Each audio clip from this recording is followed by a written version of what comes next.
Oh, a new visitor from the woods. Welcome. Are you a lost wanderer, tired of a long journey? Then join me. Sit beside the fireplace and let me tell you some stories that may soothe your mood as you regain your strength. Are you all set? Good. I've got some good tales to tell, and this one is interesting. Let's begin with the story of a lone ninja. Her name is Akali. Akali is the daughter of Tano and Mime Joman Tethi. She was born within the Kinku Order, an ancient organization of Ionia that is dedicated to preserving the balance between the physical world and the spirit realm.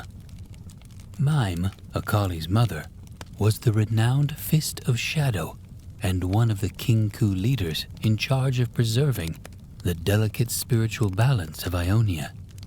As a child, Akali's parents would often be called off on their duties, leaving her under the care of other Kinku masters, such as Master Kusho, the Eye of Twilight, or Kennen, the Heart of the Tempest. When in the care of Kennen, Akali would be taught many shuriken techniques and honed her skills in speed and agility. Being a prodigy, Akali showed great promise as a member of the Kinku Order and would often train alongside Master Kusho's son and appointed successor, Shen. Despite her young age, Akali was evidently a fast learner, adapting the skills of her masters. But just like in the old times, war was inevitable. Noxian-Ionian War brewed, wherein a weakened Noxus sought to reclaim its former glory by invading Ionia. During the Noxian invasion of Ionia, Master Kusho's adopted son and former student, Zed, returned to the Order after having left to participate in the war. With an army of his own followers, Zed planned to enact a violent takeover of the Kinku Order. Zed seemingly killed Master Kusho, transforming the Kinku into the Shadow Order. He and his acolytes proceeded to kill the remaining Kinku, including Akali's father, Tano. It was a massacre, catching everyone in the village off guard. Luckily, Akali fled to a long-abandoned temple in the eastern mountains, alongside a small group of other Kinku, consisting of her mother Mime, Kennen, and the new Eye of Twilight, Shen. That night, the Kinku Order fell, alongside the leaders of the clan. Their fate was now left to the survivors of the attack, the only ones who could rebuild what was bloodily demolished. In the mountains, Shen shoulders the duty of the successor. He began rebuilding the Kinku Order by returning to its three fundamental philosophies. 1. The pure impartiality of watching the stars. 2. The passage of judgment in cursing the sun. And 3. The elimination of imbalance by pruning the tree. As Fist of Shadow, Mime's duty was in pruning the tree, training Akali and several other neophytes to become assassins that would kill those that would threaten the balance. By the age of 9, Akali became close friends with another neophyte named Faye, Mime's young apprentice and possible successor. Though Akali was skilled, she was often impatient and rambunctious, often causing trouble for Faye and the neophytes due to being the youngest of them. You cannot fully blame Akali, since she was still growing up. Not all can handle such a responsibility, let alone be the future of your dying clan. While training and playing games, Akali and the rest of the neophytes encountered a band of warriors from the Navori Brotherhood. They are an Ionian nationalist faction formed in the aftermath of the Noxian invasion, currently searching for people to forcefully recruit into their army. Akali and the group of neophytes hid in the trees. Not wanting to lead the Brotherhood back to their King Ku temple, using a variety of tricks and traps, they managed to scare the warriors away by convincing them that the forest was cursed. The wits of the kids were something the Brotherhood could not mess with. It was all fun and games, filling the place with laughter. But in the process, the group accidentally angered a corrupted nature spirit that began rampaging and entrapping the neophytes in vines.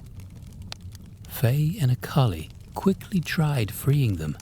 Faye's order was for them to move in sync, but Akali did not listen.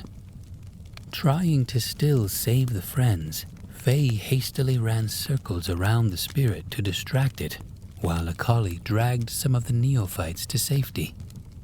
It was going well for them, but all of a sudden, Faye was struck by the spirit and fell to the ground, becoming gravely injured and breaking her leg. At that moment, Mame, Shen, and Kennen arrived just in time to dispel the spirit and save the children. Back at the temple, Akali was praised by her fellow students for her speed in saving them. On the other hand, since their medication is limited, Mame, Shen, and Kennen had only one option in that situation, and it was to cut off the broken leg. When Faye woke up, she realized the severity of her injuries as she was missing a leg and unable to walk. When Akali tried to comfort her, Faye snapped at Akali, blaming her and angered by the fact that she disobeyed her orders. Faye demanded Akali to leave her alone, and Akali left the room. Hearing the distress, Mame entered the room and comforted Faye, vowing to find a way to heal Faye's leg and allow her to walk again so she could fight as her apprentice once again. Akali, overhearing the conversation, saw the kindness Mime harbored for Faye and tearfully walked off. Akali could not shake the feeling that it was her fault, and it was doubled down when she saw her mother comfort the agony of Faye. Despite the sad childhood, Akali and the neophytes continued to train for the future of their clan. At the age of 14, Akali formally entered her King Ku training, determined to eventually succeed her mother in becoming the new Fist of Shadow. Though she possessed no magical talents like the other acolytes who would fill her role, she proved her worth of the title by sheer skill. Sharpening her skills to perfection, putting in the work despite the disadvantage of not having any magical talent, and most importantly, changing her stubbornness as she pursued discipline. There might still be stubbornness left inside of her, but Akali tremendously outgrew her previous self. Soon, Mime stepped down from her role as Fist of Shadow and focused on mentoring the other neophytes, officially granting Akali the title of her successor. Truly, Akali proved that no matter the conditions, claiming the prize rests on your shoulders. Days went by, and even if there was peace in their hidden village, others faced a horrible fate. As the Noxian invasion ended and the Shadow Order reached an uneasy accord with the King Ku, Akali slowly saw the suffering of her people, enduring the unfortunate situation. She began to question her purpose as the Fist of Shadow, and whether or not she was truly fulfilling her duties in pruning the tree. Is remaining silent the answer to this chaos? If I do, am I still worthy as the successor of the Fist of Shadow? These were just some of the questions echoed through Akali's thoughts. Shen would constantly urge restraint, teaching her meditation techniques and mantras to tame her spirit. However, Akali believed Shen was holding her back. constantly arguing and defying him as she took down Ionia's enemies in her own way. At first, Akali listens to Shen, but she cannot just turn a blind eye to the suffering of her people. She strongly believes that something must be done. Finally growing sick of Shen's views on Ionia's balance, Akali insulted the entire order by declaring their impotence, claiming their lack of action in favor of spiritual balance has led to more Ionians suffering in the material realm. Them remaining silent in this problem just indirectly favors the oppressor, and Akali can no longer be a part of it. She officially left the order, discarding her title as Fist of Shadow, while Shen let her go without further argument. Shen believed that this was a path that Akali must walk alone, with hopes of her returning to the order one day, though he knows that is a decision only Akali can make herself.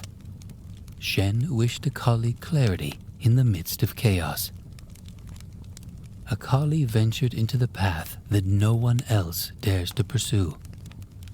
Now living as an independent assassin, free from the restraint of the Kinku Order's teaching, Akali lived as a vigilante, traversing the urban underground of Ionia and killing those who caused her people harm.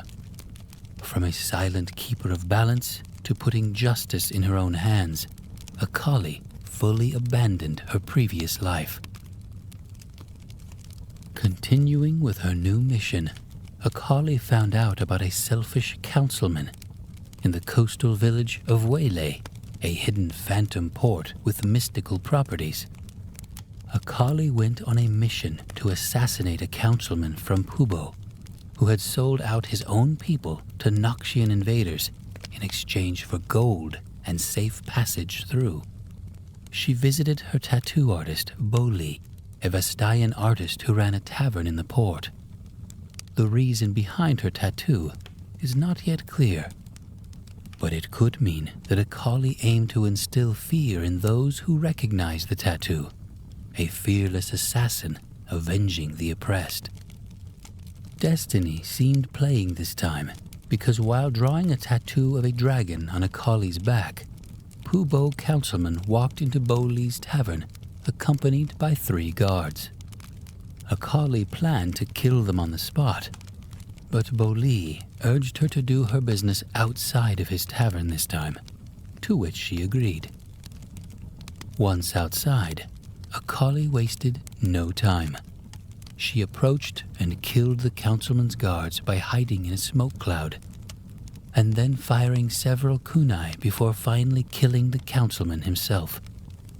It may feel right for Akali, but it looks like she's just feeding an empty space inside her. Despite being an independent assassin and having left the Kinku Order, Akali still retained a close relationship with Shen, who continued acting as her mentor. They may have 2 opposite views, but their bond is something that they cannot just fully tarnish. They peacefully coexist while holding on to their beliefs. One day, the 2 came across a Noxian boy in the Navori province, cutting wood from a guardian tree. While Akali plans to punish the Noxian with brute force, Shen suggested to look for a different approach. As the Noxian loaded up his cart, Akali arrived and broke the wagon's wheels with her shuriken, discovering that the Noxian was actually a young boy, to Akali's surprise. As the sap of the guardian tree began to flow into a shrine, it awoke its protector, a large stone guardian that slowly walked towards the Noxian boy, and the scene escalated quickly before their eyes. By granting Akali his ability to see into the spirit realm, Shen revealed to Akali that the protector was powered by the anger of the forest. Seeking to restore balance and avenge the guardian tree by killing the Noxian boy, now Akali must decide who is the wrong one in this situation. Shen wanted to let Akali be wiser, but against Shen's wishes, Akali rushed forward and attacked the protector, with little to no effect. While trying to lift the wagon off of the Noxian boy, Akali realized that the only way to restore the balance was if the boy planted a new tree in its place. By taking a seed from a nearby branch, Akali had the boy plant the seed into the ground before Shen used his spiritual powers to instantly grow the seed into a sapling, which resulted in taming the stone protector.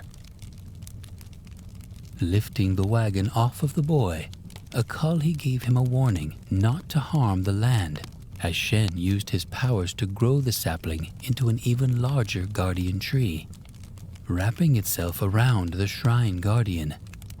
The situation ended in peace, both the human and the spirit in safety.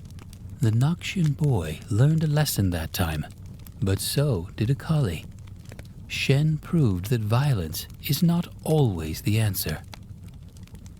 In Jayun, a large mountainous island region in the southern Ionian archipelago, Akali got word that Zed recently assassinated the Kinku master Althon, a cousin of Shen.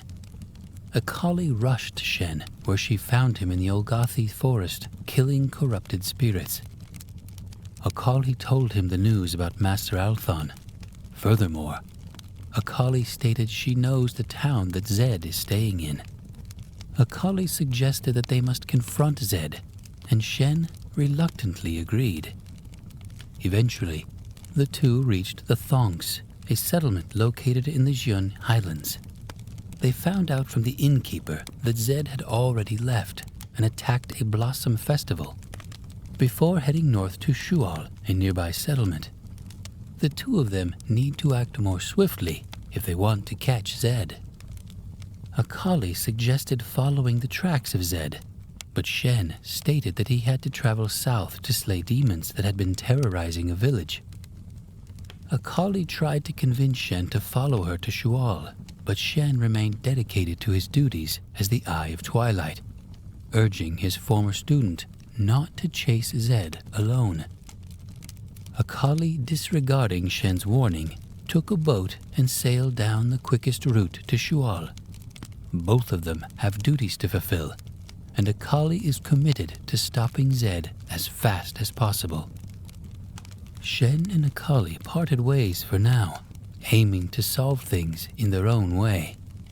Traveling to an inn near the Kinku Temple of Koishin, Akali found a group of Zed's acolytes disguised as Kinku, including Zed's apprentice, Shield Kane.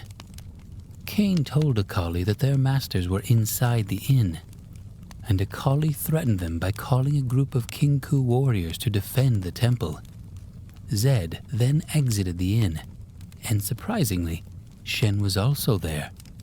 He ordered Akali to let the Shadow Order walk free, since Zed declared the Code of Tuan, an honorable call for temporary peace that allows them to let each other walk free without combat.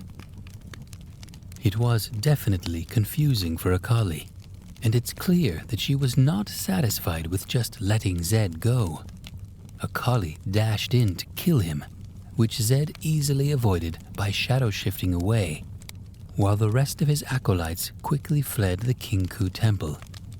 Angered by Akali's recklessness, Shen told her never to fight Zed, and that he'll fight him alone in the future, officially declaring that the armistice between the Shadow Order and the Kinku has ended. Shen eventually revealed to Akali what transpired in the inn. Zed came to warn Shen that the serial killer Kada Jin had escaped and that he sought to bring him back to prison. Though Zed wanted to ally with Shen and capture Jin, Shen refused and insisted on catching Jin on his own without the help of the Shadow Order, declaring that if he saw Zed interfere, then he'd personally kill him and finally settle their scores. It was that moment when Akali fully understood the gravity of the situation. She had been acting hastily, without fully acknowledging every angle. With a heavy heart, Akali took responsibility for her actions. The two of them continued their mission, and this time, Akali followed Shen as they investigated a trail of intricate clues in search of the murderer, Kada Jin. Shen's investigation eventually led him to believe that Jin was working with the Kashuri faction, a radical nationalist group with ties to the Navori Brotherhood. The trail led Akali and Shen to Nanthi, a nearby settlement, and Shen believed that the village elder was a potential target of Jin's murder spree. Once at the scene of the crime, Shen stops Akali from looking at the corpses, stating that she simply isn't ready to see the horrors that Jin committed. Eventually, Jin's traps activated as dozens of bombs hidden in lanterns across Nanthi began exploding, killing many and causing massive damage to the city. Akali, noticing the explosion from afar, fuels her anger against Jin and vows to kill him for what he'd done. Akali noticed a small ship in the distance and deduced that that was where Jin was escaping. Swiftly, Akali demanded to know where it was headed, and she learned that it was headed to the Piltover, the city of progress. Akali once again decided to tread on a path that only she could cross. Akali set sail alone, aiming to track down Jin, and she eventually landed in Piltover. On her search, Akali questioned and interrogated many of the locals, which led her to the undercity of Zhuan, the city of iron and glass. In Zhuan, she learned that Jin had been attacking Piltover merchant clans that did business in exporting weapons to Ionia.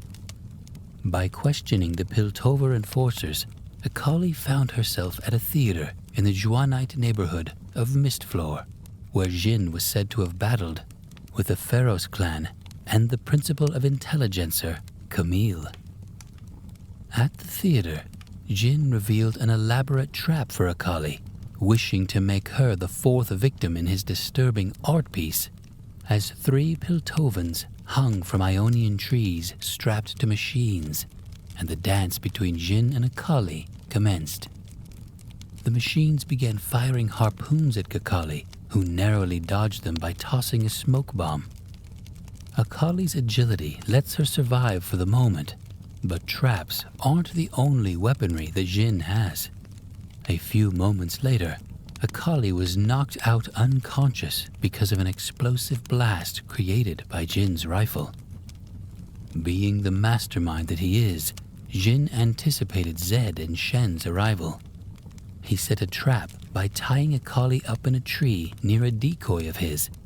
Jin tried to kill the two of them with Zhuanite machinery, but Zed managed to toss a shuriken to Akali, cutting her rope and freeing her from Jin's trap. While Jin was ready to fire a shot into Shen's head, Akali burst out of the smoke and punched Jin to the ground, grabbing his gun and preparing to kill him for his crimes. Anger rages to Akali's blood, and she is one trigger away from ending Jin's life. Shen pleaded for her not to, as he needed to bring Jin to Ionia alive. Before Akali could kill Jin, Zed pushed her aside and grabbed Jin. He then demanded to tell him how Jin got out of prison. Jin simply replied with cryptic riddles, stating that Zed already knew who freed him, making Zed throw Jin to Shen and Akali's feet. He then stated that their barbarian was done, as Zed quickly fed Zhuan. Jin was finally captured as another layer of mystery unfolded. Jin just laughed it all, thinking everything was just a theatrical play. A few months passed, and Shen and Akali continued to live by their own goals. Both of them learned lessons from each other, and their journey gave insights that were still hard for them to accept respectively. It looks like the two of them will continue to contradict their methods while retaining their connection. Since the war was not yet fully over, Noxious began a second incursion of Ionia, sending massive armies accompanied by the undead juggernaut, Scion. When the Ionian war hero, Aurelia, began a resistance, she requested aid at a seaside village and received assistance from King Ku members, led by Akali and Kennen, the spiritual leader Karma, and the Ion wanderer Yasuo. Thus the war between Noxus and Ionia once again commenced. The champion stood bravely on the front lines as the Noxus reached the borderline. Scion roared as he charged straight along with his men, but that did not scare the Ionians, as the champions were with them to defend the freedom of their land. With all of the events that had happened, Akali stayed true to herself. She would never back down in the face of the oppressor. During the defense against the Noxian army, Akali targeted Scion and struck him with her Kama and smoke bombs before joining Aurelia and the rest of them in a final charge against the Noxians. The champions were successful in defending the land, and Akali stood proud of the path that she chose. Morals differ per person. Some of them believe in the saying, an eye for an eye, while others lean more towards resolving things peacefully.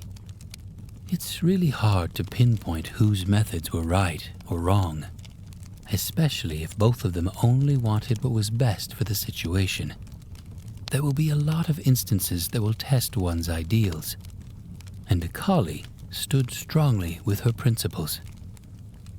Did you like the story? I'll gladly tell you more, but that will be at another time.